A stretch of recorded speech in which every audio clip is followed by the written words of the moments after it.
Hey gang, Canadian computer collector here. It's a lovely rainy night in Canada, and I thought, why not take some time to have a look at this Atari 520 ST that came in, as well as the 1224 monitor to match.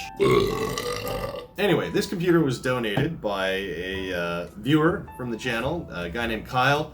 Shout out to Kyle, thank you so much. It was hanging out in his garage for an undetermined length of time, a little bit dirty, and I'm not sure if it turns on. So the whole point of this is just really going to be kind of the intake process. We're going to clean it up, open it up, just make sure none of the caps are leaking or anything like that. I don't even know what kind of caps to expect or if there are any of note on a machine like this, because I've never opened up an Atari before. What? As you can see, it has many F keys, so make sure you like and subscribe to the channel. William Shatner. Oh, here's one. If you like the William Shatner, you'll like this. This is my impression of any one of the Baldwin brothers, save for Alec. So this is me picking up a peanut butter jar and then going, $7. You're welcome. Alright, well, I've dilly-dallied quite a bit, and at this point, if anyone was listening in from the hallway, it's just a man who lives on his own, talking to himself. So let's dig into this Atari and just see what kind of presents exist within. Alright, here we go. It's time to open up D. Beauchamp's old Atari 520, whoever that may be.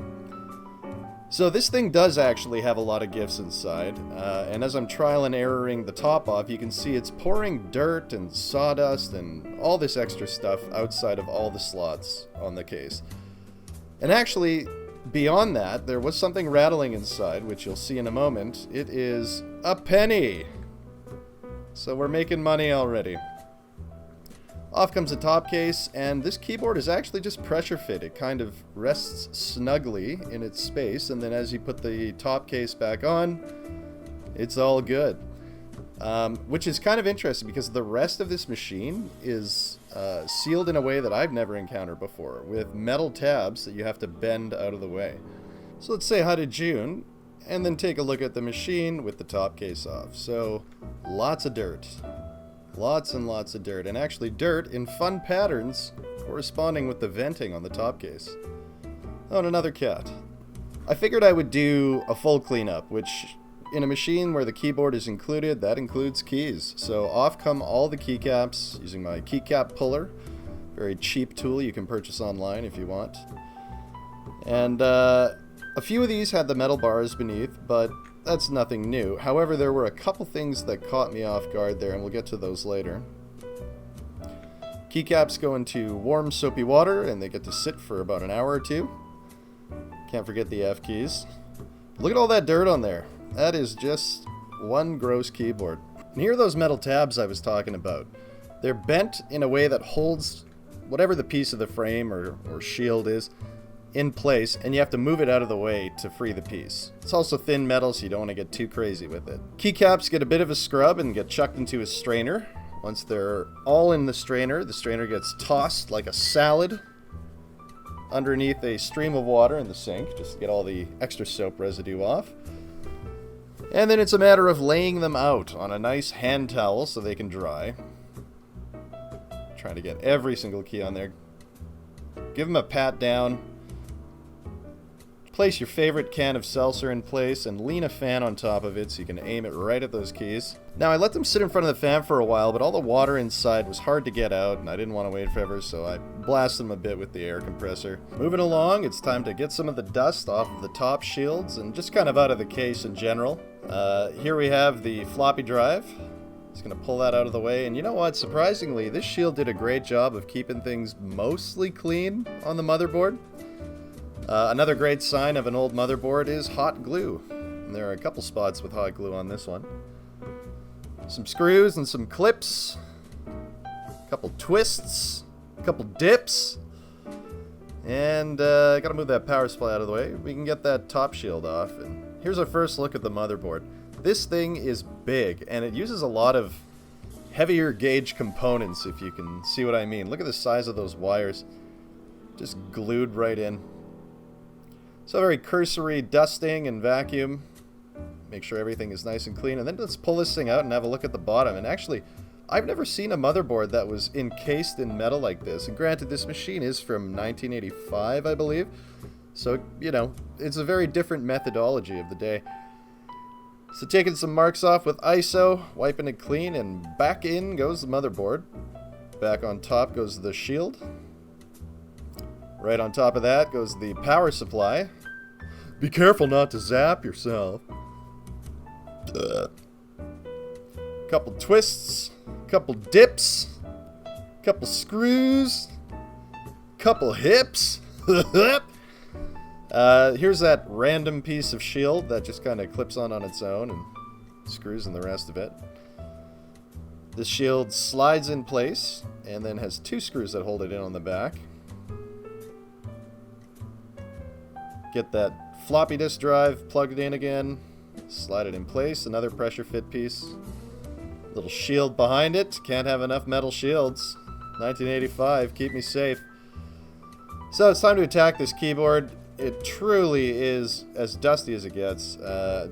Took a lot of passes with paper towel and a toothbrush and isopropyl alcohol, but we got it mostly clean. Doesn't have to be perfect. Love that orangey brown PCB on the back too, by the way. So that slides right into its position, nice and snugly. Top case goes back on, and then holding it all together, we flip it over and start putting the screws back in. Put the screws to it, man. Air, I'm saying. Shout out to Trailer Park Boys, J-Rock, filmed in Canada. East Coast, too. You know, always nice to see the East Coast get a W. So a little isopropyl takes most of this off, but I was starting to notice I was affecting the grooves on the case, so I just stopped after a while. I think the ISO was starting to melt it a bit with all the friction I was applying. Nice light rub of everything else, took care of it. You know how a light rub goes down. F keys right in place first, and then the metal bars on these things were kind of tricky to clip in place without using a metal tool. And actually, this shift key had two little plastic tabs underneath that pop out completely. And the only way to get that metal bar to lock in place is to lock these tabs on top of it. But they come completely loose. So like, you have to half insert them, push the bar into its place, and then pop each little tab down individually, and then slide the shift key in. But I think you can agree everything looks a lot better now that we've done this. Some of these keys are a little off color, obviously, but it looks a lot better. I think objectively you could say that. That's what I think, and I'm a doctor. Time to clean up this monitor. I didn't really want to get too much into it, so we don't pull it apart, but we just spray it down with a little bit of Windex, wipe it down. I personally don't know a lot about CRTs, other than the fact that they can kill you. Obviously this one hasn't been powered up in a long time, so the caps probably don't have a charge in them. That said, I don't want to go inside and start mucking about because I can't troubleshoot it. Okay, gang, it is all cleaned up and ready for the first boot. Got my handy dandy electrical fire extinguisher here. Ready to hit the power button.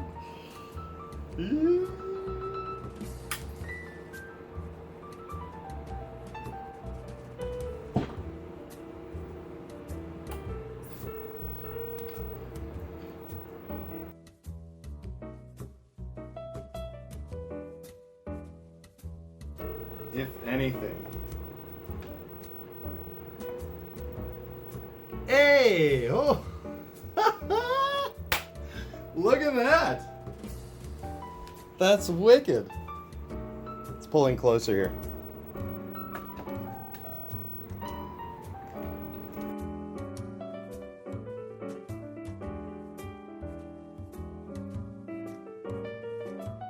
Well, I guess we have to buy some Atari floppies now.